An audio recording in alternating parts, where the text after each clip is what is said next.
And greetings. Happy Wednesday. Welcome to the Steve Deace Show here live and on demand on Blaze TV, radio, and podcast with Todd Erzin and Aaron McIntyre. I'm Steve Deace, brought to you by our friends over at the First Cup Coffee Company with a flavor for every freedom-loving American. Try it today at a discount when you go to firstcup.com, promo code Deace. But the roast on date right there on every bag, so you know it was shipped to you within days of being roasted at firstcup.com. And for the discount, use the promo code Deace. You can also use Deace as a promo code to get a discounted subscription to Blaze TV if you're looking for the Christmas gift for you or the discerning patriot in your life. For as little as $8 a month, you can make sure they've got all of our coverage, including everything we do behind the scenes exclusively here at Blaze TV. They get all of that all the way through next year's crucial midterm elections if you get it now. BlazeTV.com/Deace comes down to just $8 a month with the discount using the promo code Deace. BlazeTV.com/Deace. Promo code Deace to get the $20 off discount. So it's just $8 a month for the next year. All right, coming up on today's show, we're going to play Buy, Sell, or Hold, courtesy of you. Hopefully he doesn't have a flat tire again this week, so we can be joined by the weekly prophet of woe and lamentation. Can you only imagine how much woe and lamentation Daniel Horowitz secreted from his pie hole at this time last week with a flat tire? Do you think he handled that just, que sera, sera, sera? I don't know. He's so miserable all the time. Usually that might put a little spring in his step, a little curveball in life or something. I don't know. Something to break up the routine. Yeah, I hear you. Well, we'll find out. We'll just ask him ourselves when he joins us here in the final segment of the program. But let's get started, as we always do, with Aaron's rundown of what happened while we were away. What happened while we were away, brought to you by hitting the campaign trail. President Trump visited Mount Pocono, Pennsylvania yesterday in what felt like the first stop in a midterms barnstorming campaign. Talked about the state of the economy. Migrant workers and illegal aliens got 100%. But since I took office, 100% of all net job creation has gone to American citizens. How about that? For the first time in 50 years, we now have reverse migration, which means more jobs, better wages, and higher income for American citizens, not for illegal aliens. Together, we're repairing 4 years of disaster by the radical left Democrats in Congress and by the worst president in the history of our country. After just 10 months, our border is secure, our spirit is restored, inflation is stopped, wages are up, prices are down, our nation is strong, America is respected again. In other news, a huge story under the radar. Harmeet Dhillon, U.S. Assistant Attorney General for Civil Rights, has issued guidance for the DOJ getting rid of something called disparate impact theory. It's a legal theory that basically makes it impossible for companies and corporations to hire based on merit and merit alone. Dhillon said in a statement, quote, "The prior disparate impact regulations encouraged people to file lawsuits challenging racially neutral policies without evidence of intentional discrimination. Our rejection of this theory will restore true equality under the law by requiring proof of actual discrimination rather than enforcing race or sex-based quotas or assumptions," end quote. Pope Leo continues his anti-American heater. He was asked to comment on the Ukraine peace plan the Trump administration has tried to broker, along with his recent comments about continued alliances in Europe being in jeopardy. I haven't read the whole thing. I think, unfortunately, some of parts of it that I have seen make a huge change in what was for many, many years a true alliance between Europe and the United States.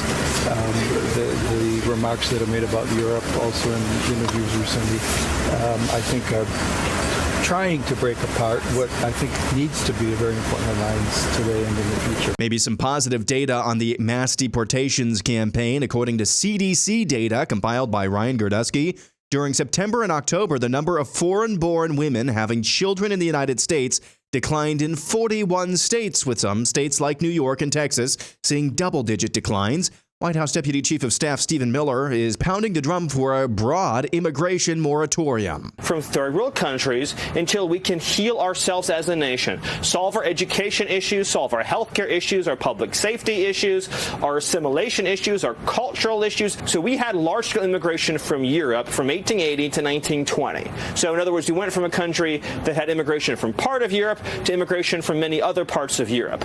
But even other European countries pose enormous stresses on the U.S. system, both economically and in terms of security. There's a lot of crime, a lot of threats to public safety and order, and those were addressed with very strict new immigration quotas. What they don't teach you in school is that from 1920 to 1970, there was negative migration. There was a half century of negative migration. The foreign-born population declined by 40% for half a century. During that same time period, Will, the U.S. population doubled from natural childbirth. That was the cauldron in which a unified shared national identity was formed.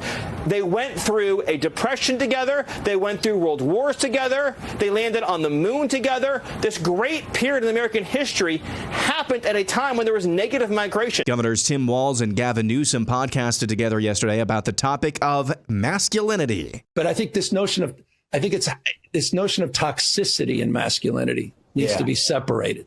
And I think it's been conflated. And I think we're going to have to work on that a little bit. And I think there is a crisis. I think some of us scare them. I think I scare them a little bit. That's why they spend so much time on it. No, I'm serious, because I can fix a truck. They know I'm not bullshit on this. Yeah. I'm not putting this in people's grill. I don't know if... Learning Chinese today. Today's phrase is, do not conflate being creeped out for being intimidated. 不要把感到毛骨悚然和感到害怕混为一谈. Elon Musk went on Katie Miller's podcast and has some thoughts about God. Who do you look up to the most? The Creator. What's your current position on God? God is the Creator. You don't believe in God, though, do you? Well, I believe this universe came from something. And finally, the mashup you didn't know you needed. Rudolph the red-nosed reindeer had a very shiny nose. And one foggy Christmas Eve, oh, Santa came to say, can you take me? And that's what happened while we were away. I wanted that to continue. Actually, can we just play that full thing, or would that fall? Tried to make it as brief as possible so we wouldn't get a copyright strike. Well, I mean, of course, we know that we'll be dealt with fairly by YouTube, I'm sure. Anyway, Aaron's montage brought to you by our friends over at Smart Credit. You know, it's called the Holiday Credit Dip, and it hits millions of people every year. Most do not see it coming. The holidays roll in, you swipe your card a few extra times, your balance goes up, and your score, drops. That's where Smart Credit comes in. Smart Credit helps you stop the dip before it happens. Their patented technology pinpoints exactly what bills to pay and when, and that when part, I'm telling you, I know it sounds weird. It does matter. You really wouldn't get as much of a boon off of paying off all your debt instantly as you might think. Not if you want to maximize your credit score. I know, Steve, that sounds like a scam. Anyway, back to Smart Credit. In fact, the average Smart Credit user can see an increase of 34 points in just 30 days. Maximize your score now, and you could save big in the new year. And while you're out spreading holiday cheer, set yourself up for a smart financial year, your smartest one yet with Smart Credit. So don't wait before you take that next step. Head to smartcredit.com/Steve. Start your 7-day trial for just $1. That's smartcredit.com/Steve. Start your 7-day trial for just $1 at smartcredit.com/Steve. Individual results may vary and are not guaranteed. Pardon me. All right. Let's start real quick on what Stephen Miller had to say there, by the way. And this is very high praise, but that clip is Stephen Miller at his absolute best. That clip is Stephen Miller at his absolute best.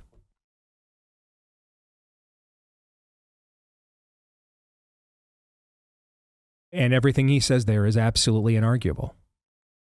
I mean, you and I, Todd, we grew up in the time period. We were born out of the time period that he just described. All right.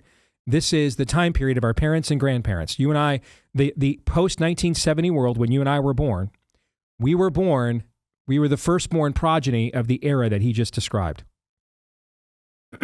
And melting pot and the idea of a unified American culture, this stuff was ingrained in Saturday morning cartoons.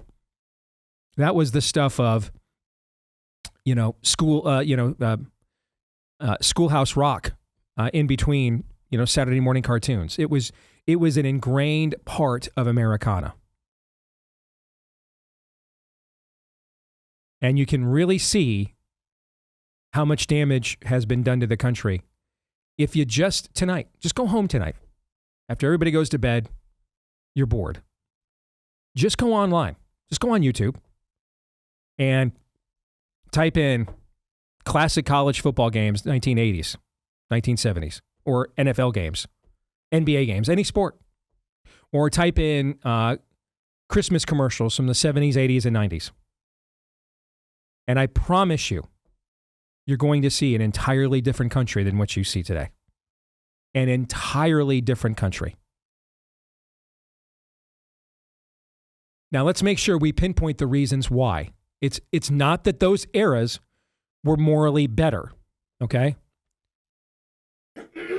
I mean, in the 90s, we endured a multi-year impeachment saga over the president receiving oral sex from an intern in the White House.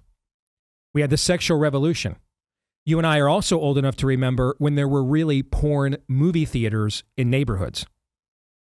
And like Deep Throat would be like on the marquee. There were F-bombs in movies when you and I were kids and went to the movies as well, right? A lot of them. Guys were doing drugs. It wasn't steroids back then. It was amphetamines and everything else to get a competitive advantage. That was going on when we were growing up too, right? Yep. So I don't want to make it look like the previous generations were morally superior. They were not. There's all kinds of people in heaven from the previous generations and all kinds of people in hell. All right? And many are called and few are chosen applied to the previous generations just like it applies to this one. But the structure of culture was dramatically different. And that's what Miller is addressing in that clip. The structure of culture dramatically different.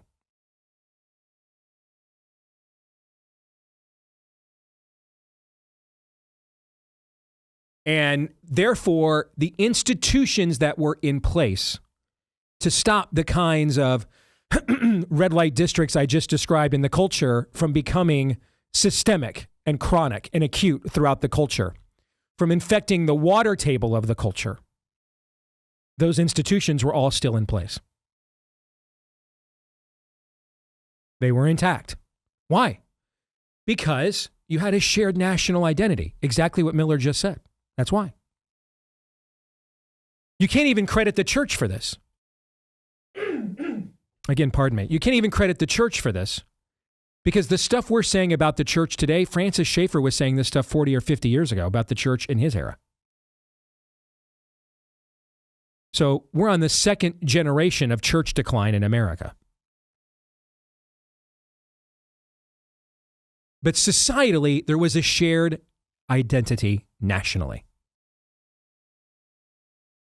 There was a common value system nationally. We were not actively discouraging each other to deconstruct that identity. We were not societally incentivizing the culture to deconstruct itself like we are today. 50 years ago, a famous actor refused to accept an Oscar over indigenous people having their land misappropriated. That's a headline like right out of today, correct? Yes. Much of what we're dealing with today has been around for decades. Decades. What's changed? What has changed? Structurally, we're not intact. And so, because where we were structurally in the previous generations, it was debated. So, for example, I think it wasn't it Brando that did this? I thought it was Brando, right? It was. So, for example, when Brando decided to not accept an Oscar over misappropriation of indigenous people's lands, that was debated at the time. Should that be permitted? Is that a joke? Should he be blacklisted from Hollywood for that kind of behavior? In other words, the integrity of the culture recognized, here's an anomaly. We've got some things to filter it through to determine, do we want to imbue this into the culture or not? Do we want to inject this right into the water table of the culture or not? Where do we do that today? Nowhere. It happens nowhere. There's no structural integrity of the culture anymore. And so as a result of that, 50 different Hollywood stars will just jump on all their social media accounts and attempt to do that today, just as a random act. Just to get a ratio or an engagement of people that may or may not be real online. What happened? We lost a shared national identity. Now, going back to the founding of the country, faith in the one true God, the God of the Bible, is the epicenter of that shared national identity. It is both its alpha and omega, but there are many points in between. And since that creator allows the rain to fall on the just and unjust alike, and gives common grace even to those that he knows will reject him until their dying days. You didn't even have to believe in that creator wholeheartedly. You didn't even have to believe he was the alpha and omega really deep in your soul to be a part of that shared national identity. Because we recognized ultimately, fundamentally, a critical mass of our people did, that were made in his image. And since he grants us those accommodations when we're his enemies, we should grant those kinds of accommodations to our neighbors at the same time. And that's how you kept intact a shared national identity. And that's why we don't have it anymore. And that's also why Miller is correct. And I have been saying for weeks now, I know of no other way, barring heaven-sent revival that we've talked about on this show for I don't know how many years, I know of no other way to even remotely consider we're going to save this country than to have an immigration moratorium. I don't know how it would work. I don't. Just like the church, I keep saying the church has to get smaller before it gets better. America needs to get smaller before it gets better. There's too many people in the country that aren't Americans and don't want to be. So grant them their wish. Send them home. And then don't let anyone else in. I'm open to being talked into so-called Christian asylum seekers. But again, as I said when we talked about this on the Deace group on Friday, where again would most of these asylum requests come from? Islamic nations, right? How do I know? Do you know how we would vet whether Omar from Nigeria is really a Christian or a Muslim? Do you know how we would vet that? How much do we still know about the guy who shot Trump in the face? Correct. Yeah, I have no idea how we would vet that. I hate saying that. But I don't know how we would possibly vet that. I don't know whom I would entrust to vet such a thing. How do they do on sloped roofs? That seems to be an important question. Maybe maybe we start there. Yeah. Maybe the vetting process starts there. Have you or have you ever not been? Okay. Have you ever or have you ever not parkoured a sloped roof in complete defiance of the entire Secret Service and a local police department in Pennsylvania? Just asking questions. Just starting there. We're just asking questions. That's all we're doing here. Yeah. So I may have to just say no on asylum cases. I don't know how we'd vet them. I don't. I mean, this thing needs. We're a building that is close to being condemned. Okay, this thing the immigration process needs torn down to the studs. We got black mold. We've got asbestos. We got lead paint. Okay, I mean, this thing needs an extreme home makeover. And we can't be adding elements until we make sure that the foundation of said home is stable again. Which brings me to Pope Leo. If you believe it just so happens that our first American Pope appears on the scene to counter President Trump with that kind of messaging as a complete and total globalist simp for the spirit of the age. If you believe, boy, if we just didn't have bad luck, Wuhan luck, we'd have no luck at all, then you're on your 15th booster. I'll just say it. This is a spiritual battle. That guy's on the other side.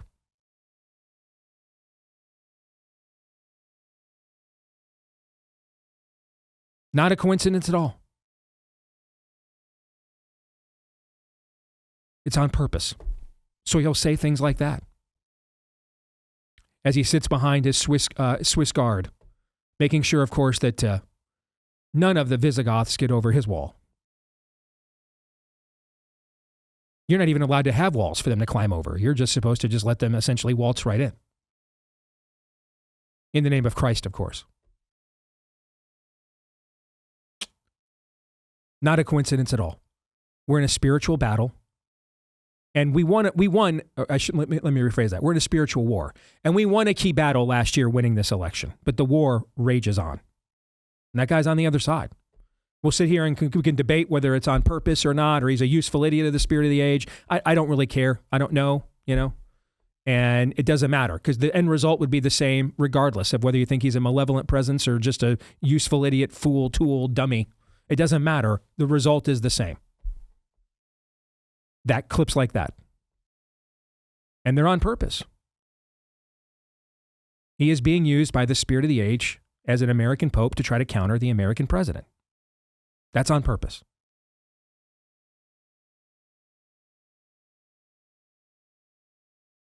And if his forebears in that office 1,000 years ago thought the way that he thinks, we'd truly find out if Rome really is the one true church of Christ or not, because the only way it would possibly survive is divine providence and intervention. Because that is literally just bending over, trousers dropped, ankles grabbed, and saying, "Thank you, sir, can I have another?" to your enemies. Take me, I'm yours. It's not prison rape if I consent. I know the squealers. That guy's a squealer. In fact, he's going to ask for it. That guy will. He'll be in prison begging you.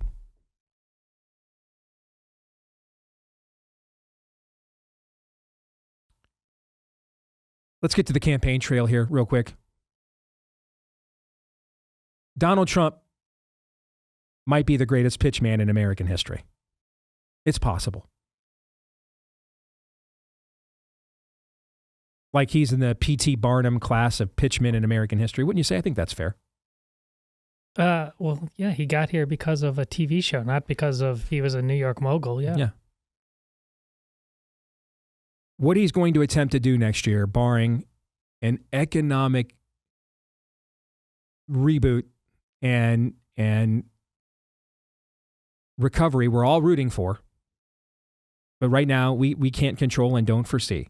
So barring something like the dot-com boom in the 90s or Morning in America again, or on a lesser scale, what much of his first term was like pre-COVID, barring something like that, which would reset the board, and a lot of the things that people are kind of annoyed by and arguing with each other over right now kind of go away because the perception is we're winning and victory has 1,000 fathers and defeat is an orphan, right? Mm-hmm. Okay. But since things are not going our way right now economically, at least not the way that we had hoped, now, this is where different units on the team start questioning each other. Hey, did you do your job? Did you do your job? That happens when you're losing, and we're losing right now.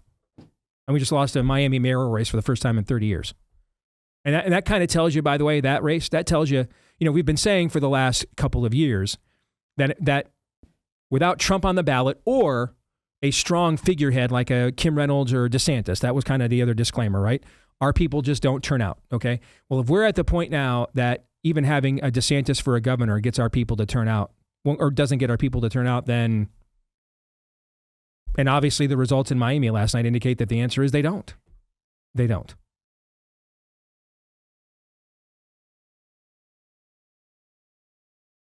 The old saying, so-and-so could sell ice to Eskimos, okay? I mean, Trump is the consummate pitchman, brander, whatever you want to say. He's one of the greatest salesmen, pitchmen in American history, maybe the greatest. But I have to tell you, this one may be his toughest one yet. Traveling the country next year, barring an economic boom we all want but cannot yet foresee. Traveling the country next year, Susie Wiles is correct that they do need to nationalize the midterms and make it an extension of the 24 campaign. And because the left's going to make it about Trump. We already know that, right? Okay. We need to make it about Trump too. Try to get our base out because they don't want to vote for these Republicans. They don't. They don't want to vote for them. They keep telling us this over and over again all over the country. Our base does not want to vote for this Republican Party. I mean, I don't know how many more times they have to send that resounding signal to us, but it's pretty clear that, and I know the Republican Party establishment believes that they're just going to sabotage the Trump presidency to try to marginalize him so that they can kind of, have the dog return to its own vomit after he's gone. What they don't know yet or just refuse to accept is for the first time, you hate them as much as they hate you. And that you keep showing that over and over again. Our base hates the Republican Party as much as the Republican Party has demonstrated it hates its base. So the feeling is now mutual. Who's the mediator of this is Trump, because he is seen as the disruptor outside the system. Well, guys, help me workshop this pitch. And I've seen Trump do lots of things over the last 10 years I thought no one could do. So I'm not going to doubt that he can pull this off. I'm just going to tell you, it's beyond me. I could not do this. Because here's the pitch. Hey, guys, I need you to go out there and vote for a bunch of Republicans that I know and you know that I know, and I know that you know that I know that you know, are literally trying to sabotage my presidency in half of the last year. And they're doing it right now as we speak. That's the pitch, right? That's the pitch. That's essentially what we're asking. It's not going to be worded like that. It's not going to be branded like that, but that's essentially the ask, right? More or less. Trump is going to ask his base to go out and vote for a bunch of Republicans that Trump knows. I mean, just admitted this on the hot mic two nights ago. Trump knows, and his base definitely knows, because they keep telling us the numbers are what they are. Dude, forget about trying to win over normie voters and with an economic message. When Winsome Sears gets 62% of the people in Loudoun County, Virginia, that voted for Trump, that's you know what I'm saying? Okay. That's not erosion of normies because the economy didn't turn around as fast as they wanted. That's an erosion of your own base, bro. That's your own base doesn't want to vote for these candidates. I mean, if she got 82%, maybe you can say, yeah, that's a normie issue. 62%, that's your own base has got some issues. But that's essentially the pitch. I'm sure he'll find a great, clever way to word it. Like in the Hunger Games, okay? Godspeed. I don't know how the hell we're going to word that one. So it's beyond me. Don't call and ask me. I have no pointers. I don't have any tips. I have no suggestions, even though I get paid to come up with things like this. I'm tapped out. I have none. So I'm just going to sit back here and watch the master work, follow his lead, because I don't know how the hell to sell that to people. Your thoughts? I don't know. Don't worry about it. Don't you think? I mean, once we get all the social media geniuses talking. That's what Trump should do next year. Hey, just run. Hey, guys, we're just asking questions. That's next year's talking pitch. On the same. We're just asking questions right now. Yeah, we're a tight, well-oiled machine. We'll just put that group out there that right now is trying to slit each other's throats, and I'm sure the message will be on point, Steve. I'm the same as you. I don't have anything, and I haven't had anything for a while on this front. Democracy is dying in front of our eyes, and most people are cipher on that front. Ignorance is bliss. So if I were given the task, somebody from the White House came to me and said, the future of the country depends on it. You need to figure out a winning message with everything you just laid out being the truth about this Republican Party outside of Trump with very few exceptions. We need you to come up with a message, a way to word this that will inspire the base to come out and vote for these same Republicans. Here's what I would do. I would drive about 2 hours to the east. I would find a bridge over the Mississippi River and jump into it because I think that would be preferable than trying to come up with that message. So I was like listening, like, okay, where are we going? I was in. Yeah. I mean, I was on the edge of my seat. Are you taking me somewhere? All right, we're going to figure something out. And then you ended it with, and I'm just going to jump. Yeah. Oh my God. I mean, look at right here. We've multiple examples. And just this morning, you and Bob brought up Randy Feenstra not talking to anybody. Yeah, vote for the governor candidate that doesn't want to talk to his own district. That's where this party is right now. Buy, sell, or hold is next.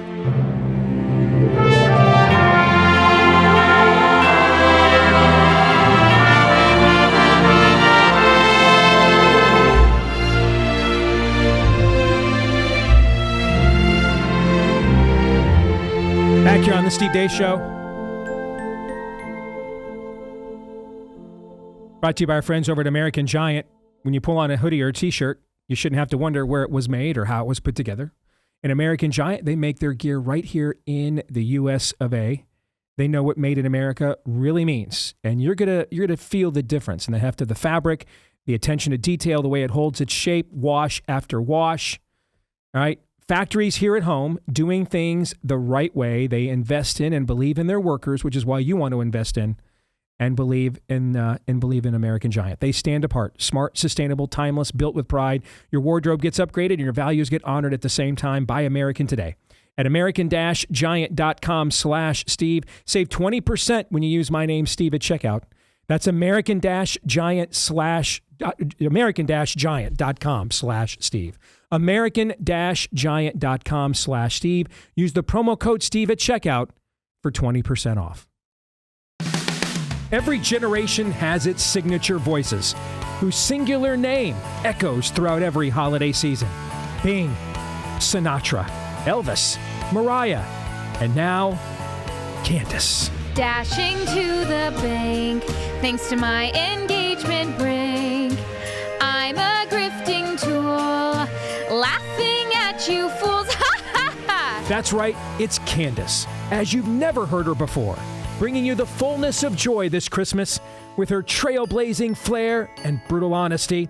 Nothing says, trust me, bro, this time of year quite like a Candace Christmas. That's Candace, you gave me your clicks, but the very next day I sold out anyway. This year, for even more fame, I'll try to frame Josh Hammer. It's the most profitable time of the year. There'll be podcasts for hosting, former friends for roasting, and plenty of gullibles to deceive. There'll be scary Jew stories, tall tales to boost my glory from text, fake from long, long ago. Qatar baby, slip Alexis under the tree for me. I've been an awfully good girl, Qatar baby, and rushed that wire transfer tonight. Shapiro got run over by yours truly. I can't believe that dumb Israeli ever hired me. You could say there's no such thing as blasphemy, but I can't even turn Crisis King into idolatry. But don't worry, it's not all fun and frivolity. A Candace Christmas is also here to honor the real reason for the season. Listeners, did you know that I'm playing you and your double-digit IQ? Listeners, did you know there's nothing I won't say and nobody I won't betray? Silent night, no Jews inside. I'll be calm when the Zionists are gone. But that's not all. This collection has so much more to offer. Like, baby, there's Jews outside. Rudolph, my favorite SS agent. You're beginning to look a lot like incels. Little Groiper boy. Oh, little town of Tehran. Joy to the bots. I saw Macron kissing, whatever the hell that was. The Jews are trying to kill me again, send money. What time zone is this? And happy Christmas, the grift is never over, and more. Oh. Listen, that's so good. I think we got our Jewish friend Josh Hammer to celebrate Christmas this year. I mean, he sent me a nice note. I really appreciated the, I'll try to frame Josh Hammer. He really appreciated that. Christmas miracles everywhere. There are. There really are. Let's get to it. Let's play some buy, sell, or hold. You guys know the drill. You make the submissions. Aaron makes the selections. And then we give you some suggestions. We're either going to buy that, we're going to sell it. Maybe if we're feeling especially effeminate, weak, and disappointing, we will hold it. But if you do so because you're feeling that way, you will be punished accordingly. You will be punished accordingly. All right? Todd, would you like to know this week's punishment? Nope. You're coming down Lindsey Graham's chimney, brother. All right. You're taking that leap. All right. All the way down to the bottom of his dwelling. Indeed. Aaron, go ahead. We will begin. I threw up in my mouth. I'm just holding it in. We will begin. Or maybe we should just add, we will end. See you tomorrow. Just look on Urson's face. You look like you threw up in your mouth, actually. You did. It was good. Fair. Isn't that just Todd's face most of the time? Well, my wife does that to me all the time. What's wrong? And I'm like, nothing. So just indiscriminately ask me, does your wife do that yet? Is something wrong? Like, nope. Well, what's that look on your face? And I'm like, I mean, it's my face. I mean, we have that conversation like a couple times a week, straight up. All right. No, that's just my face. I'm in my 50s and I'm in my, that's just my face era. That's just what I look like now. Unfortunate as it may be, but true it remains.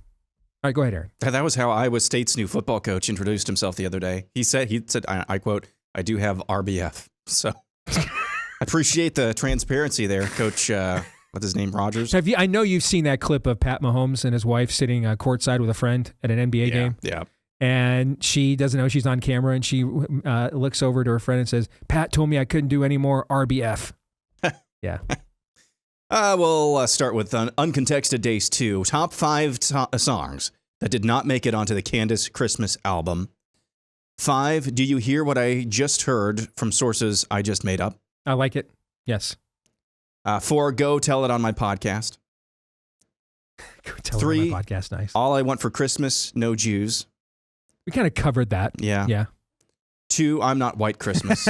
That's not bad. I like that. Number 1, Jolly Old Saint Nick Fuentes. I like that. They kind of don't like each other right now, though, so from what I've heard. Yeah, is that some grifter on grifter crime going on there? I guess. By the way, Jeff came up with an idea during the break. I wanted to mention this. Jeff came up with the best idea I've heard yet. If we do the immigration moratorium that the two Steves, me and Steve Miller, want to do, how do we account for like Christian asylum seekers? Because we would like to be able to rescue our brethren if we can. We just, again, because many of them are going to come from Muslim lands, how do we know if they're a real Christian or not, right? I think Jeff came up with the best solution yet. He said, vet them by their ability to both smoke and consume pork products. I mean, I would just right there at the consulate, just have, some Kansas City barbecue just sitting right out there. Say, hey, all we're asking, just, grab a thing of some burnt ends, grab some brisket. Actually, that's beef.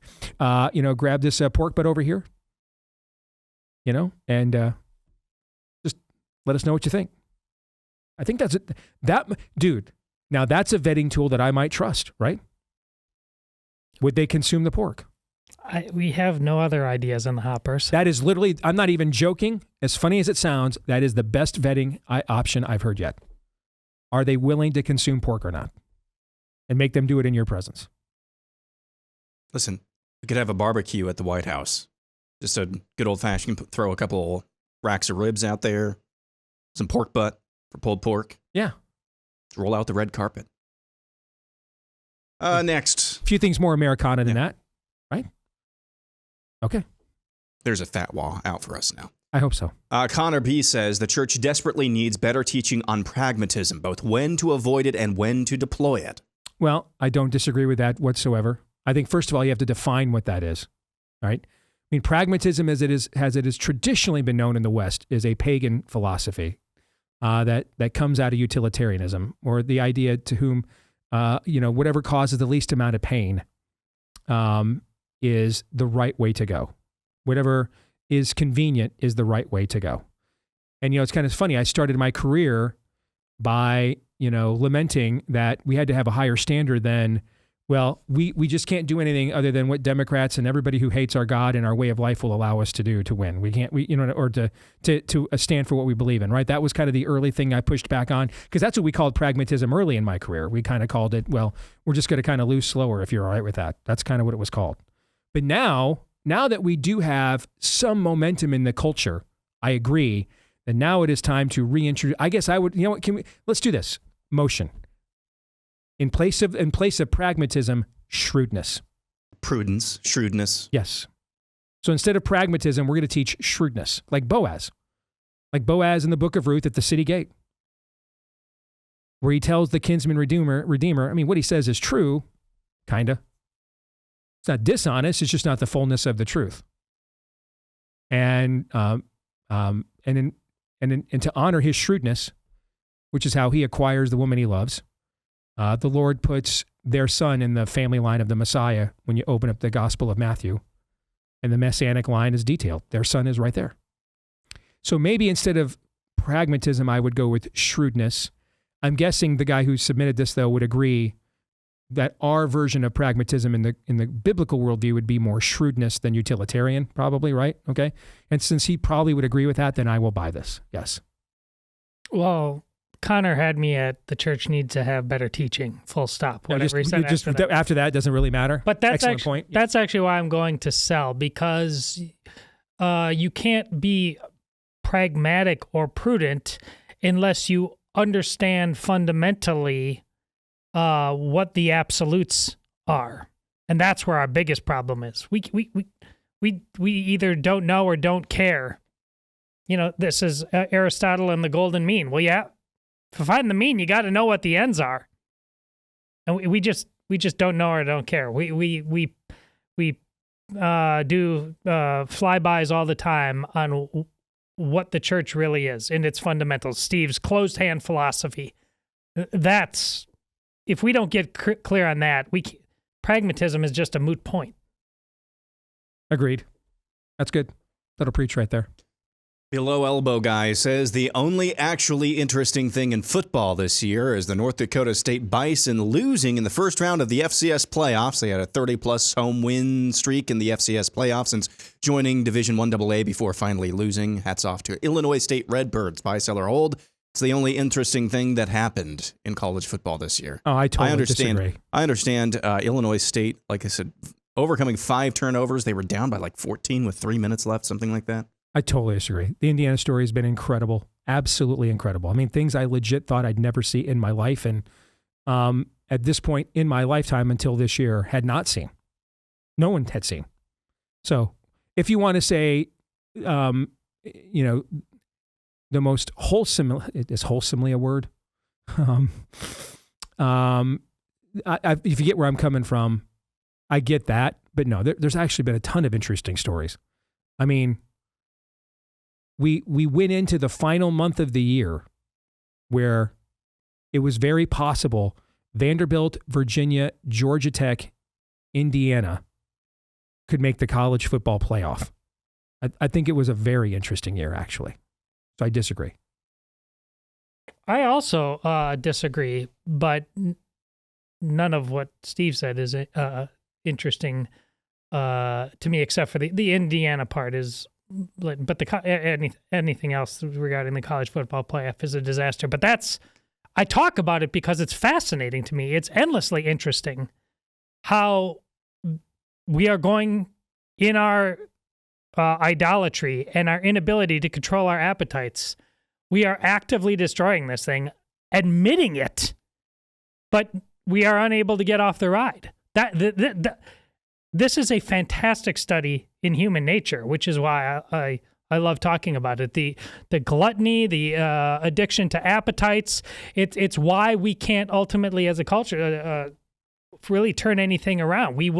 We're self-medicating all the time. We love our addictions. Ignorance is in fact bliss. So I'm sorry. This is the opposite of boring. I talk about it all the time because. I mean, look, there's not a better look in the mirror to the current state of modern American manhood than what men are doing to college football. All right. Next, we go to Matt Toole. Instead of telling men that headship doesn't equal authority, we should be teaching them how to exercise their authority in a godly manner. God is the ultimate authority, but does delegate some authority to men as the head of marriages and households, according to 1 Corinthians. Buy, sell, or hold. I think that's largely a distinction without a difference. You may not like my terminology, but I do on my show every day exactly what you're asking of me.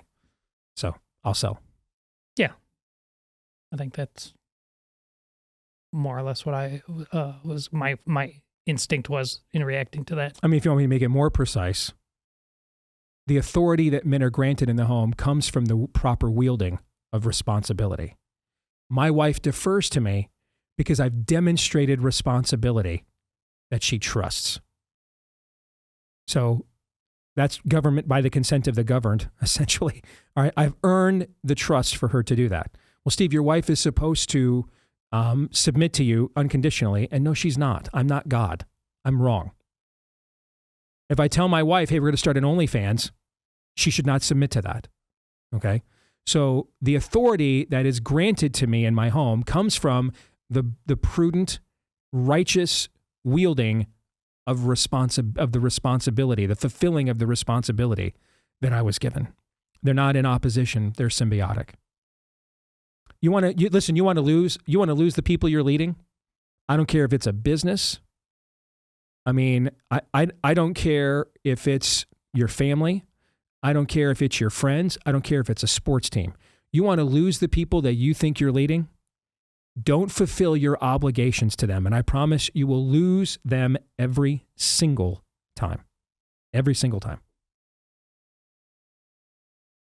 Next, Livery says, we're in the midst of an existential coldish civil war. Our side is finally waking up to it. Currently, we must operate under the assumed premise that 7 U.S. states, at minimum, have been lost, seized, or captured. Those would be California, New York, Wisconsin, Oregon, Michigan, Minnesota. So those are just 6, right? This mindset is imperative to win. I'll let you go first. I'm just selling. Our side is finally waking up. I wouldn't be honest about what I just said past. Our side is, we don't have a side. It's at civil war with itself. We are addicted to idols that we don't plan on smashing. No, we aren't waking up. We don't have a side. I will buy the spirit of this. I don't think you have the states right. I mean, Trump has won Michigan twice, I would argue 3 times. Wisconsin twice, I would argue 3 times. So I don't think you have the states right, but I think your overall paradigm is correct. Casting pearls into swine, fighting over New York and Vermont is not worth it.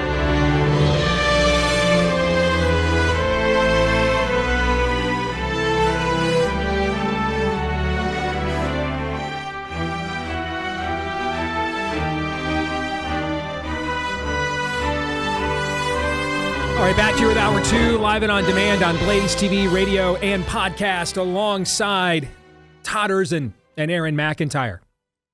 I'm Steve Deace. Let us know what you think about what we think via the stevedeace.com inbox, which you can take advantage of by emailing the show, steve@stevedeace.com, DEACE. Like us on Facebook, me, we, and Gab. You can follow me at Steve Deace Show on X, Instagram, and TikTok. You can subscribe, or try to subscribe to our new YouTube channel at Deace Show on YouTube. That's at Deace Show on YouTube. And then finally, if you wouldn't mind, if you are a podcast listener, thank you. You're a big part of our show, maybe the biggest part. Hit subscribe, or on Apple iTunes, follow. That's how you'll know that you get every single episode that we do. But then also, you can leave us a 5-star review, and that helps the show to grow. Tens of thousands of you have left those reviews for us. Many more have hit that subscribe or follow button for us, and we cannot thank you all enough for each and every one of those. So let me do it again right now. Thank you. And thank you as well for all of your generous support of our dear friends and partners at Preborn over the last few years. We want to finish this year strong. You can make a tax-deductible donation to that 5-star charity today. And I know a lot of you are looking for end-of-giving options, great end-of-giving options. And you know what? For as little as $28, you can save a life today with an ultrasound. That's all they cost. And that ultrasound might be what pricks the conscience of that baby's mama and convinces her not to commit the grievous sin of murder against her own child. And not just saves that life, but maybe saves her soul in the process. That would be enough. That'd be a great enough ministry. But what really sets preborn apart is they go the extra mile. They are there now for mom and this new family, sometimes for up to 2 years after the baby is born, to make sure they get started on their new life together on the right foot. All right. And everything they do, whether it's practical things like, diapers and car seats, intimate things like postpartum counseling and things of that nature, all of that is free of charge. But I think we all know none of that's free. And that's where you and I come in. Again, make that donation today. Preborn.com/Steve. Again, head over to preborn.com/Steve. And thanks to a special Christmas time matching gift, your gift is doubled today if you donate at preborn.com/Steve. All right, Daniel Horowitz at the bottom of the hour. Let's continue on with some buy, sell, or hold, Aaron. Andy in Florida says NFL rule changes that have made things worse. Definition of catch, incorporating terms like football, move, surviving the ground. The virtual measurement they've got this year, removing the head coach's sole ability to challenge a play, limiting the types of plays that can be challenged. Buy, sell, or hold. Those are rule changes that have made the sport worse. I don't think the last three have at all. Doesn't mean you have to agree, but just because you disagree with something doesn't mean it makes it worse. It just may make it worse for you. That can be subjective. But I do think adding more subjectivism to the definition of catch has made things worse. And even, back when Todd still cared about this sport, he was railing against, we were all three railing against sitting here, did it move? Did it move at all? I mean, it's just, that's the very definition of making the perfect the enemy of the good, if you ask me. Wasn't that one of your slogans for a while? Cultural slogans, Todd? What is a catch? That's right. Yeah. We don't know what a catch is, something like that. Yeah, we don't even know what a catch is. Yeah, I mean that. Yep. Well, yeah. But you're talking about symptoms. You're not talking about causes, which is why we have to. What is everything you mentioned there have to do with? Instant replay. There you go. That's what we need. That's a good point. That's a good point by you. Yeah. And these are all manifestations of instant replay. Yeah. This is like when I was talking about this before 2020, before transgenderism. The need for instant replay, the need for grown men to fetishize over, we got to get it right, and pour all their heart and soul into this while the culture dies. That was my point, and I was right. It does no good for you to itemize this if you can't see what the main thing is. Instant replay has not made the game better. We don't need it. It's okay. It's okay if there's a bad call. And really, as a man, you have to be okay with there being a bad call in front of you on the screen saying, well, it's a game. If you can't be okay with that, our nation has no shot because you're consumed with idols. So make the main thing the main thing. Those four things there, if you're not willing to say that we need to get rid of instant replay, then you're not serious. I used to think that Todd just got this instant replay confused or conflated with replay review. And you're not conflating those two things. You're very intentional about saying instant replay in general, like on the broadcast. Oh, yeah, just get rid of all of it. See, I think that bolsters your point even more. Let's go to this, if we can. There it is. Chris B. says, all of Candace Owens' evidence is being kept in a safe and sound in Geraldo Rivera's vault. 100%. 100%. I see what you did there. I hear you knocking. I'm opening the door. I'll buy. Yeah, I mean, I'm reminded of Dennis Miller in one of his rants to call so-and-so a scumbag is to do a disservice to bags of scum. Like, don't you dare sully Geraldo Rivera's show like that. I mean, she's just, what a witch. Witch is a great term. And I think it's specific and appropriate here. I got a note from somebody yesterday told me, we had to stop doing jokes and takedowns of what Candace is doing because we were getting too many death threats. And I just responded back, you know what? Let's go ahead and find out if Don't Jew Me Bro 14 is a real person or not. I don't have any small kids. Everybody's grown. Nobody hates me. I don't want to be decomposing at 75 anyway. And I certainly don't want my wife changing any diapers when I'm 80. So there are worse ways to go out. I'm good. Family get a nice big paycheck. I'm good with it. Next, ID Crisis says posting immigration and customs enforcement at polling places, blue areas especially, is how we win the midterms. Well, that's a nice start. Okay. The key first step is this. Realize you have power to fire the head of the Federal Reserve who you appoint and serves under the auspices of your branch, and act to do so, because you cannot, as a president, get your arms around the economy if you have a Federal Reserve in opposition to you. Now, let me take a step back. Did I say that I liked that? No. Did I say that's the system I would choose, and I'm glad we have that? I'm glad we have said system. Did I say any of that? No. No. Just like I don't like when we get a blizzard with a foot of snow on the ground too. Okay.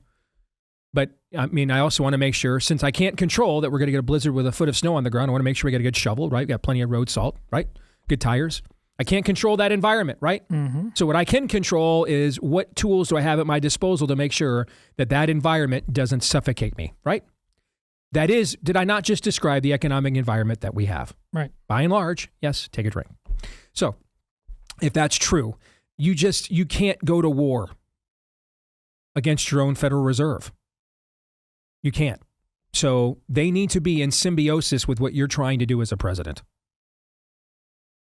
And that's been the great battle this entire year. What is this subjective enough decline in inflation to lower rates, right? That's been the tension this entire year.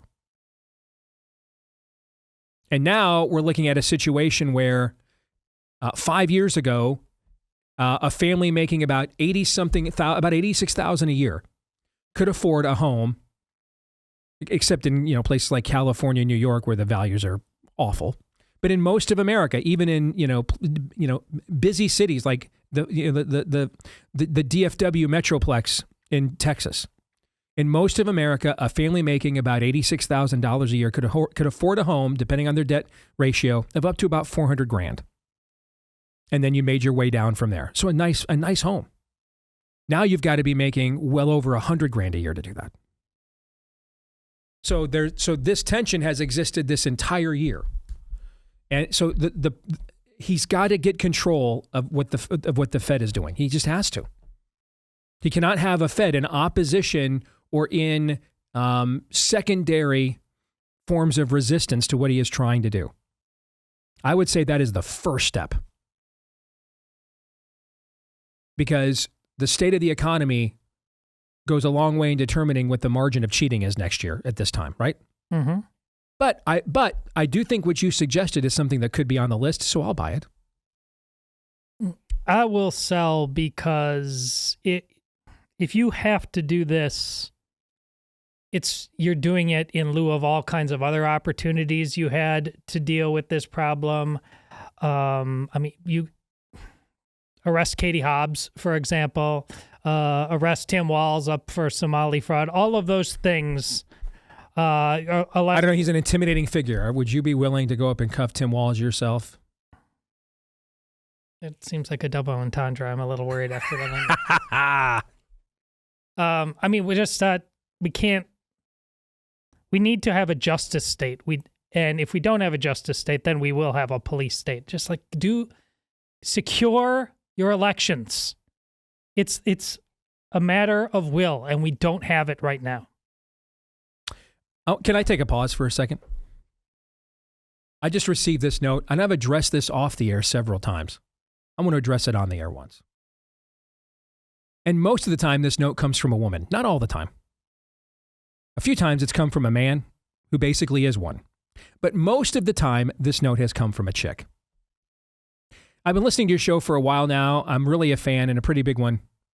I'm a Christian woman who has voted for Trump twice, who believes the Bible is the ultimate word of God, and I believe in Christian values and conservative values, even though they seem to be changing. With all that said, I heard your little parody song of Candace Owens today, and I was greatly offended. As a Christian, I don't understand why you call her demonic, because she is investigating the murder of her friend.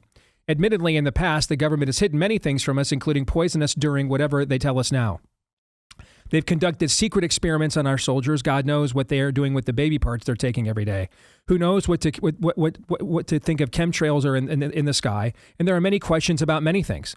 I truly don't know why you're questioning her looking for information on things may be tied together.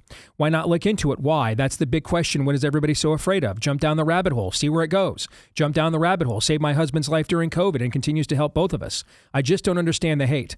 I'll call out demonic actions when I see it, and I absolutely believe in it, but I haven't seen it from her at all.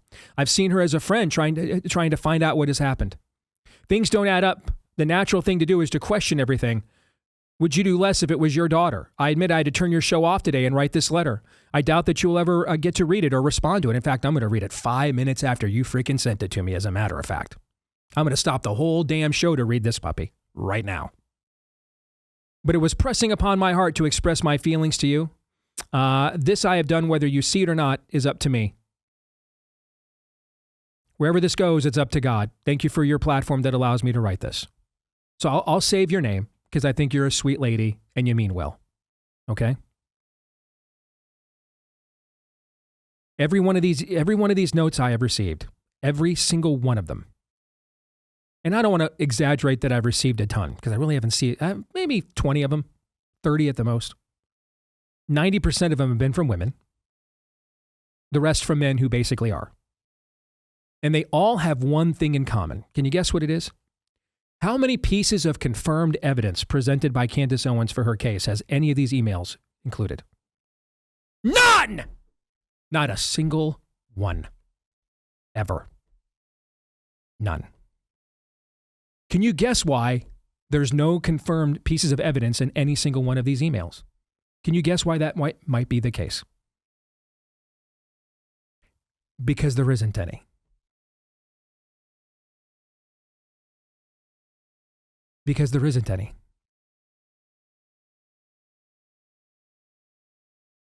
He confessed in writing.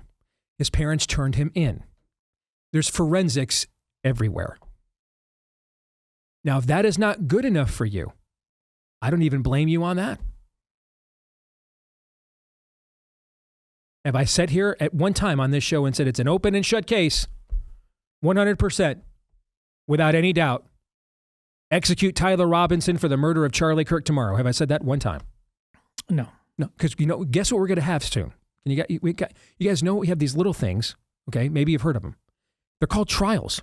And we're going to have one of them soon. And it's probably going to be televised. And you're going to get to see the evidence, and you're going to get to see his counters to the evidence. And you're going to see all the evidence that Candace Owens has never presented to you one time, because she has none. And that's why you guys never bring me her evidence. Because she doesn't have any. So you're left with two options. The woman is clinically insane or demonic, but I repeat myself.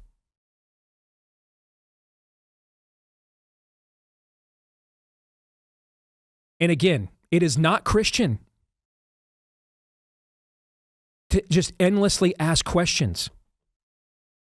The biblical worldview is to ceaselessly seek answers.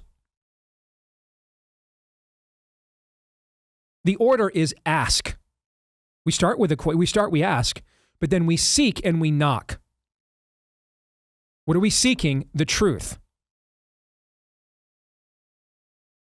Whose door are we knocking on in order to find it? God in the authority of his word. We are in the Advent season, where each year we commemorate that the King of the universe left paradise to put himself into the form of human flesh in the most vulnerable state that a human being can have. The very first human being, the very first person to recognize the incarnate Christ was his cousin John in the womb. The number one cause of death of women at the time of Christ, childbirth. The number one cause of child death in America today, moms. You cannot be in a more vulnerable state than the King of the universe put himself into. Why? Because, as he said to Pilate, for this reason I came into the world, to testify to the truth. The truth wants to be known. There is no truth in Candace Owens. She doesn't even know what a Utah time zone is. And it's not a coincidence. That preceding this was she went off on the whole Jews tip. No one ever comes out of going down the Jews rabbit hole, comes out whole and complete on the other side. Everybody always ends worse off than they started when they open up that trapdoor. Every single time. Every single time.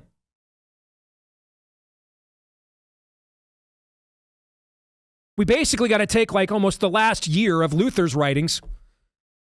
The man may be most singly responsible for all of Western civilization's survival. And we essentially just have to forget much of what he wrote his final year because they were just a bunch of embarrassing Nazi-like anti-Semitic screeds. Hell of a way to go out. You guys never offer me evidence because she has none. She's wrong on literally everything. She's been disproven 1,000,000 times.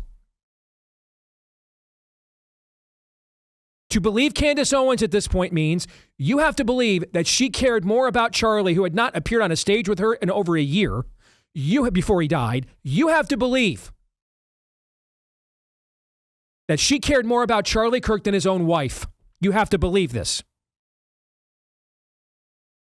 You have to believe that you care about the freedom and safety of Tyler Robinson as a patsy more than his own parents do. And I'm sorry, but I just don't believe XYZ housewife at yahoo.com. I don't. I'm sorry, I don't.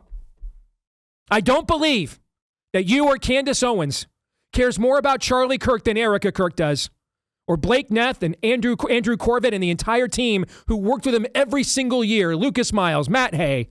I'm sorry, you don't.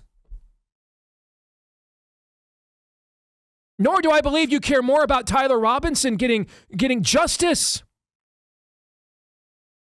than his own parents who turned him in. You don't. It's preposterous. And then when you stop and think about the fact this is the most witnessed murder in human history, it was streamed live. That's the great irony of this. You had to know you were in trouble when the first salvo was, well, who's that guy in white? Are those hand signals he's sending to the shooter? When it was Frank Turek, Charlie's favorite theologian who was doing the event with him, who literally had Charlie's head in his lap bleeding out on his shirt in the back of the sedan on the way to the hospital. This started with that. Then it went to Josh Hammer, apparently just indiscriminately, of course a Jew, indiscriminately was just, he knew in advance, he had foreknowledge.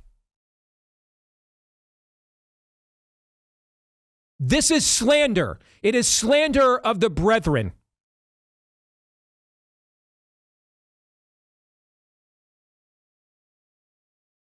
That is demonic. So unlike Candace, you asked me for evidence, ma'am. I will give it to you, and I just did. Here's my evidence. Case closed.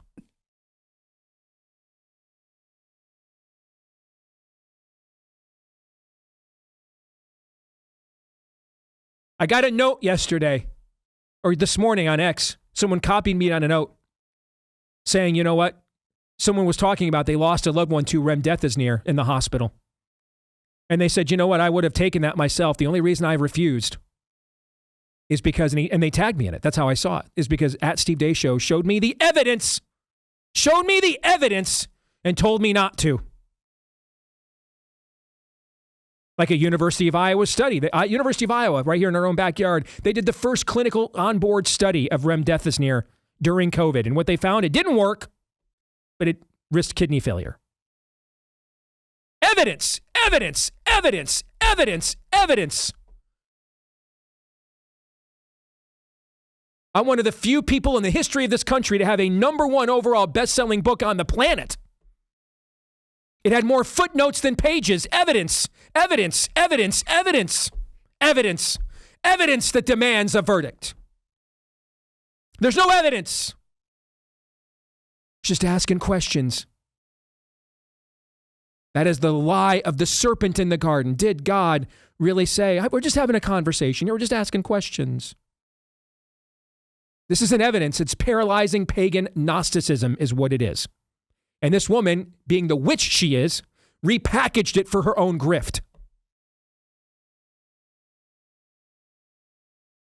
And frankly, as a show that has just hammered men for how many years? One of the most frequent emails I get is what? Men begging me for mercy.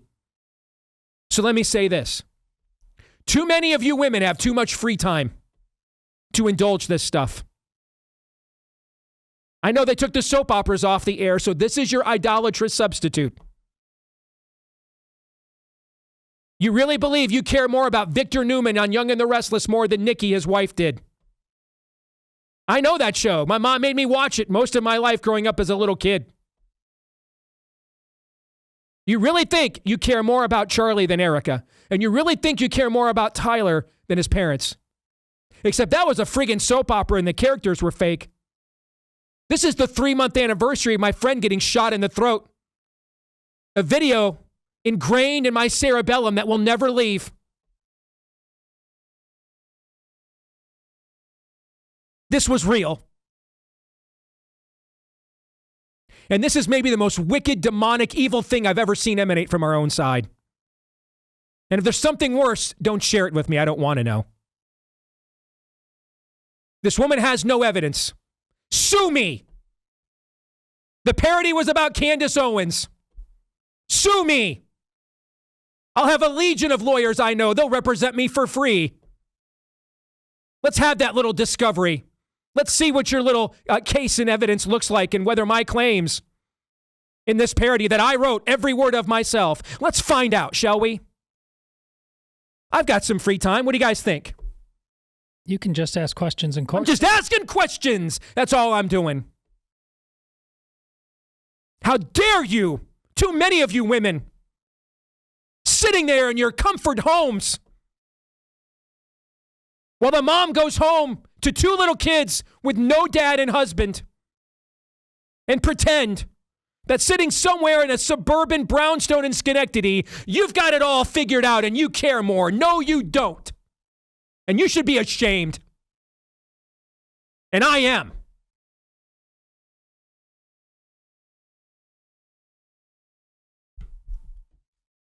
That's my answer. I think you should play the Kansas recording right now. Back to buy, sell, or hold, Aaron. You remember 5 years ago, we discussed something called the unfalsifiability fallacy. Yep. And we mocked people who, when you said, where's your evidence for using a mask? Where's your evidence that a mask actually works to prevent the spread of an aerosolized virus? And what was there? Anytime you got one of these people on the record, whether it was some rando on X or whether it was some official public health official, their answer was, well, just think about how much worse it would be if you didn't wear a mask, or prove that it doesn't work. I've seen this over and over again with this woman. Anytime when she actually gets to that point with someone, where is your evidence? What's your evidence? It's the same thing. Well, prove that I'm wrong. Exactly. Very same answer. Some of the very same people that are emailing you mocked 5 years ago. 100% right. Not to mention, you know what? She's just the woman is a construct of endless accusations. Whose name means accuser? Lucifer. It's just endless accusations. That's all that it is. Endless accusations. Endless accusing of people. Todd was right to call her a witch. I'm right to call her demonic. That's satanic to the core. I look forward to the discovery process. P.O. Box 42157, Urbandale, Iowa, 50323. Send the notarized letter. I'll gladly see you in court. I look forward to your evidence. Just remember, depositions under oath. Next, RLTW says, rumors of the Catholic Church's demise is premature to say the least. My RCIA class 6 years ago had a dozen Catholic converts. This year, the same parish has 40-plus candidates. Well, I mean, two things can be happening at once. And I stayed silent during Steve's rant. Well, I make the same rants regularly, both on this show and on social media about Pope Leo, but the church is growing, and I don't remember where the quote came from, but one of the when Steve actually said maybe we could find out what the Catholic Church really is the one true church. What there's the old chestnut where one of the greatest proofs is that it is the one true church is that it survived for 2,000 years with countless people like Pope Leo and worse leading it. Look up the quote. I'm not even close to it, but that's the gist of the matter. So it's a blessing. Listen, we're all fallen. Steve's told you his testimony. That is the guts of this show. Yet somehow, some way, through God's long suffering, he extends his love to us. This church is Catholic and otherwise is absolutely broken right now, but people are still bending the knee to Christ every single day. That is, so I don't know why you're bringing this up. But listen, just be grateful for your place in God's cosmic design and do your best to share it with the world. And, tomorrow we're going to have fallen leaders. We're going to have fallen examples. This is the game. So thank God the Holy Spirit just continues to work despite the disappointments that may be next to us. I love that answer, particularly the last line. So, but I'm actually, as a Protestant, going to buy. And I, first of all, thank you for bringing me evidence. See, this is pretty easy to do. You could have just sent a submission that said, hey, all you prots thinking that Rome is dead, you're all wrong. Buy, sell, or hold. Could have done that, right? Mm-hmm. Could have done that, right? And then and if I disagree, then could have just said I'm an anti-Catholic bigot or something, right? Could have done that. Yeah. He could have done it that way, right? Could have. Instead, he did this thing that adults do, real adulting, okay? Not two people with too much time on their hands, caught up in an emotional soap opera and being emotionally manipulated by a woman trying to essentially create her own cult. And they don't want to admit that because their own pride doesn't want them to, publicly acknowledge that they were the mark and they fell for it. I get that. I got pride too. I wrestle with it as well, okay? And so instead, I'm just going to make a bunch of, assertions and that I can't prove. No, he actually came with real evidence, and I respect that. Those numbers that's not a joke. That's real stuff. Now we hope, of course, those conversions stay true and faithful and finish their race, but I love numbers like that, so I'll buy. Daniel Horowitz is next.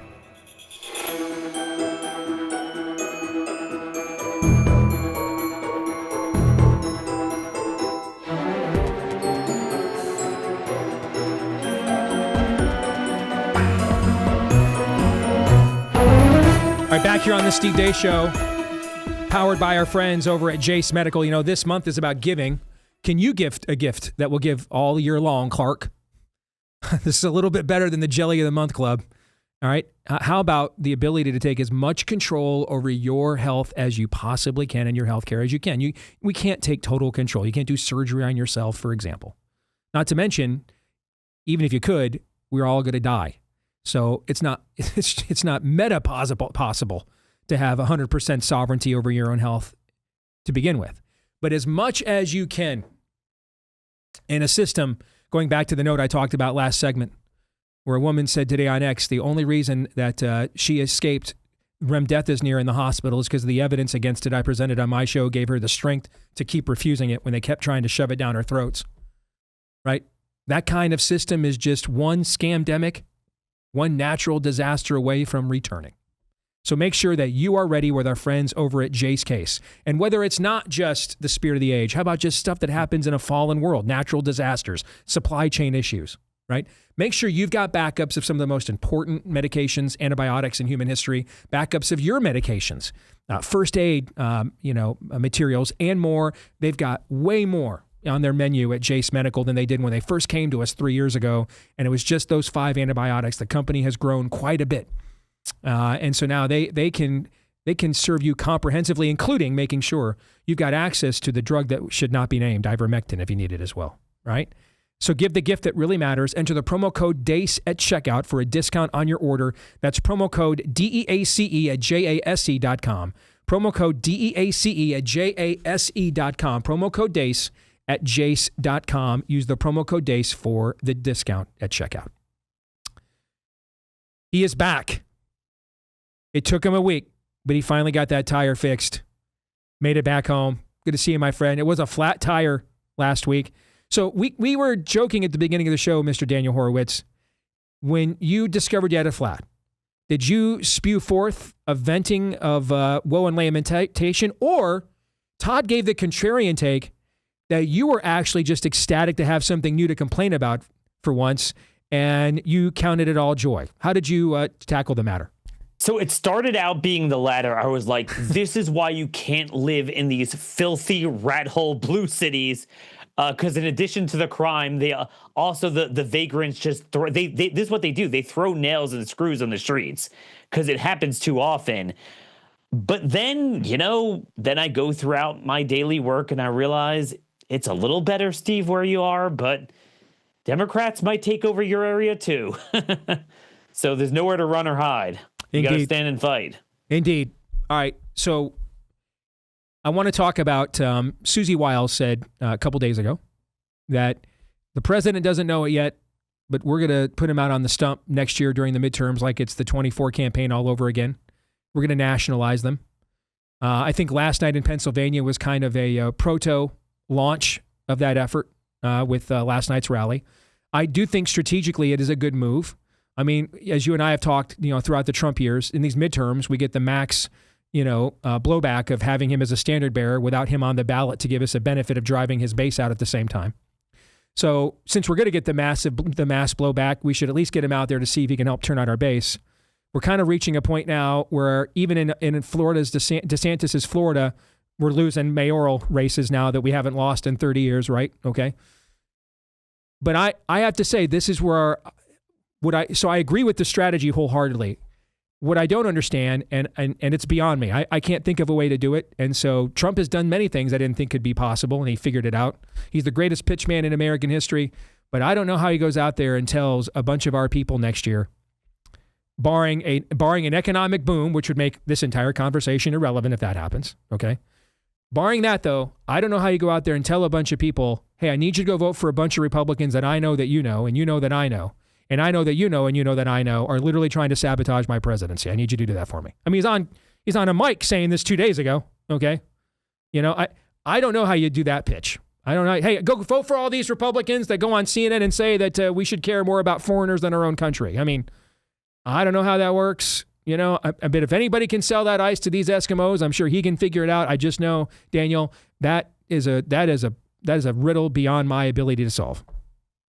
Well, I mean, this is what happened since we abolished primaries. We abolished primaries about 10 years ago, 9 years ago, and we don't have primaries anymore. Very few and far between.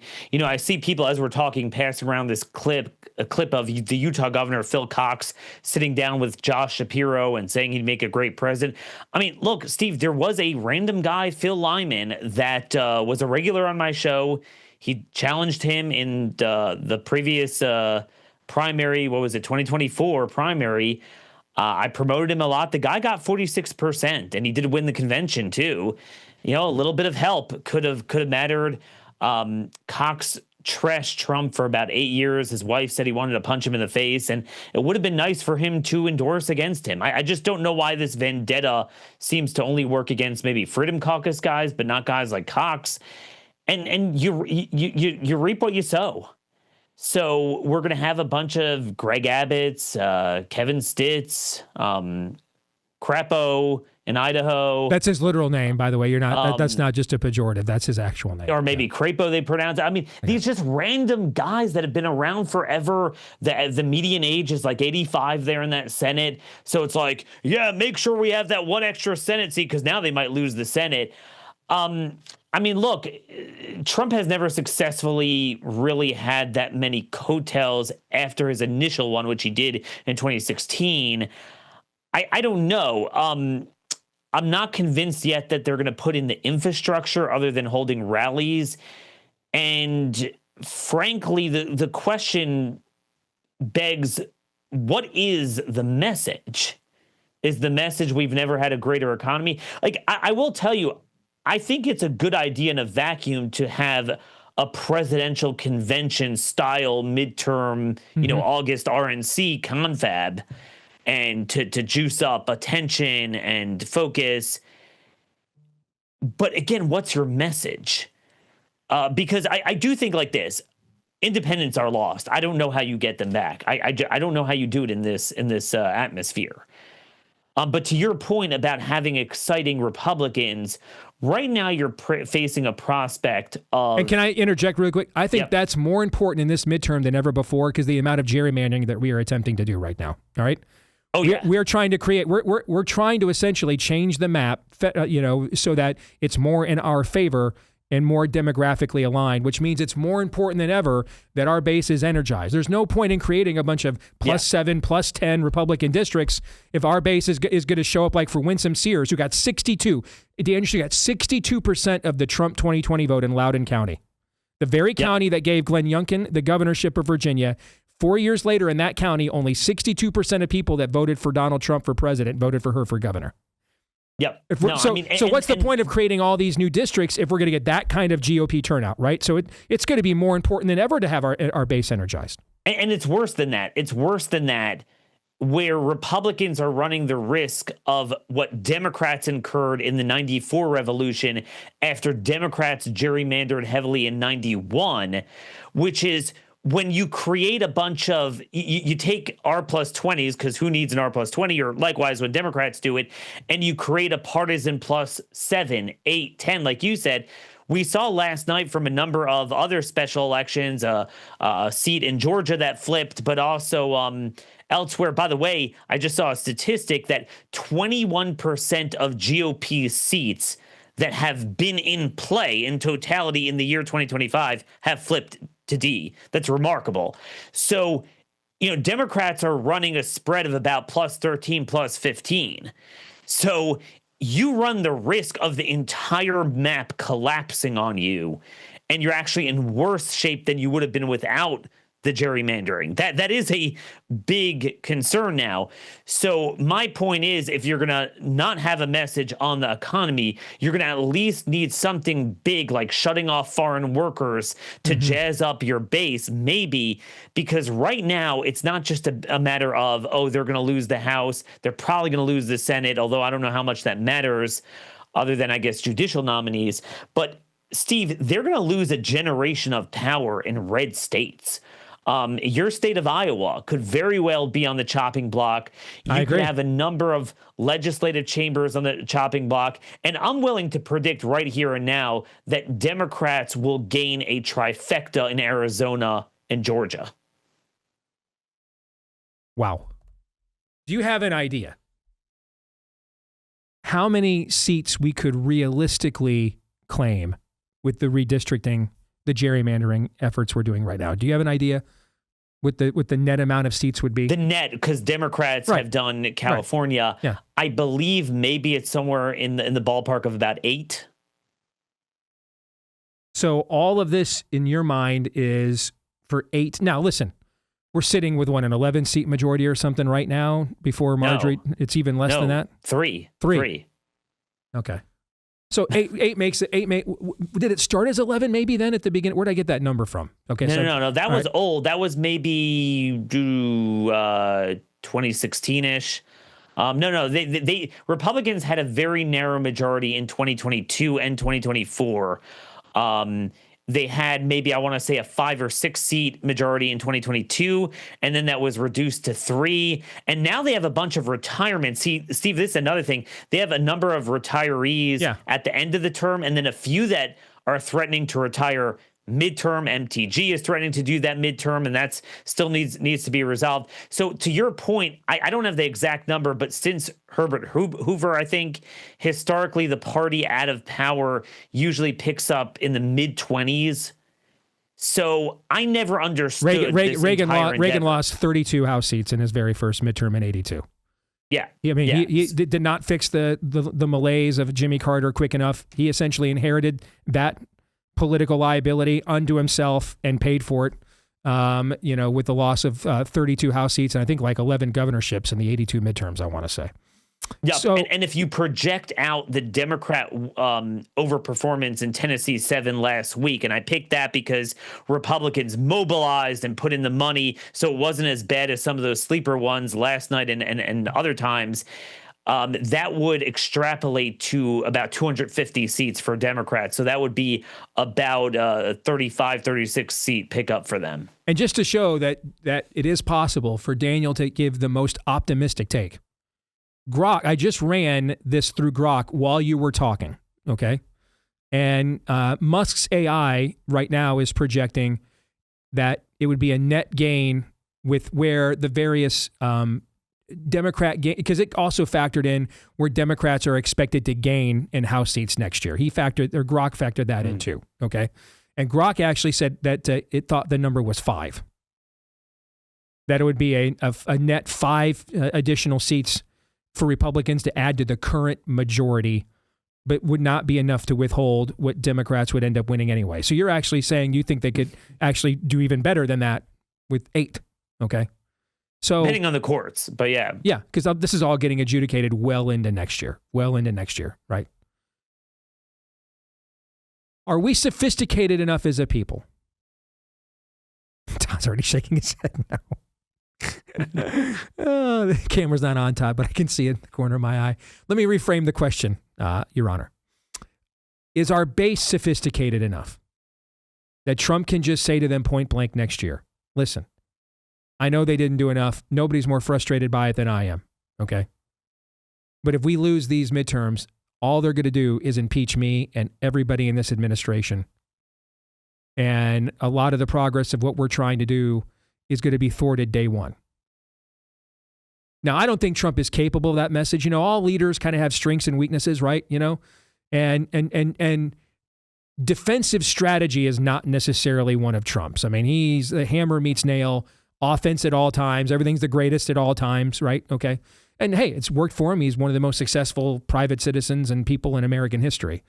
But if he were capable of that kind of message, would our people respond to that, do you think? To say, listen, I know these guys suck in their pukes, but at least they won't, impeach me and Pete Hegseth and RFK Jr.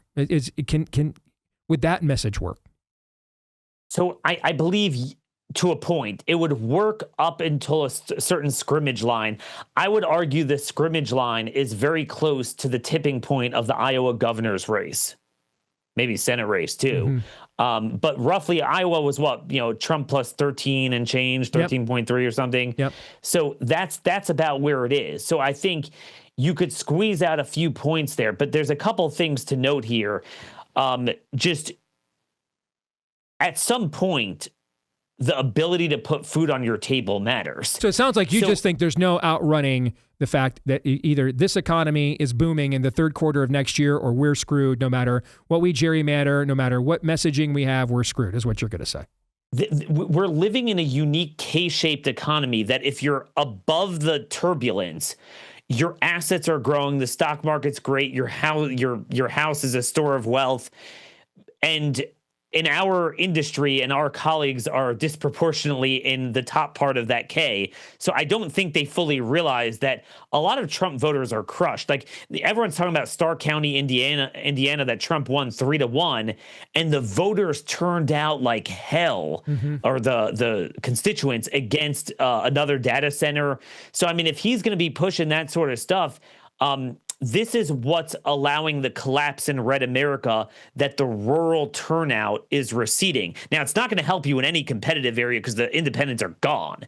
But if you want that, like, sort of, could Republicans keep Iowa, it's going to depend on having a strong rural turnout that I don't think you could gaslight them into turning out that the economy is golden when they're just struggling. I just don't think that's going to happen. There's a certain amount of rally around the flag that the GOP has always been good at. But, Steve, there's a limit to how many GOP voters are on Twitter all day. Excellent. Not excellent. I mean, it's terrible, but excellent analysis. Thank you, my friend. Good to see you as always. See you next week. Take care. You bet. Brought to you by our friends over at Patriot Mobile. They are running their Red, White, and Blue Friday promotion. Your once-a-year chance to get a free smartphone just for switching to America's only Christian conservative wireless provider. A brand new phone, absolutely free while supplies last. And for the last 12 years, Patriot Mobile has defended faith, family, and freedom while giving you the same or better premium coverage on all 3 major U.S. networks. And their 100% U.S.-based customer service team, they can activate you in minutes. Switching is easier than ever before. Keep your number, switch your number, keep your phone, upgrade your phone. They'll do it all for you. And within minutes at patriotmobile.com/Steve. Take advantage of this great once-a-year offer right now. Your chance to get a free smartphone by switching to Patriot Mobile today. At patriotmobile.com/Steve with the promo code Steve. Again, get started today. Great company. They have been our family's mobile phone provider for over 5 years now. patriotmobile.com/Steve, promo code Steve. All right, we're going to hang out. We've got some more to do, like the overtime for subscribers here at blazetv.com/Deace. For the rest of you, we will see you tomorrow, noon to 2 Eastern, right after Glenn Beck and right here on Blaze TV. Until then, go hard, Romans 8:28.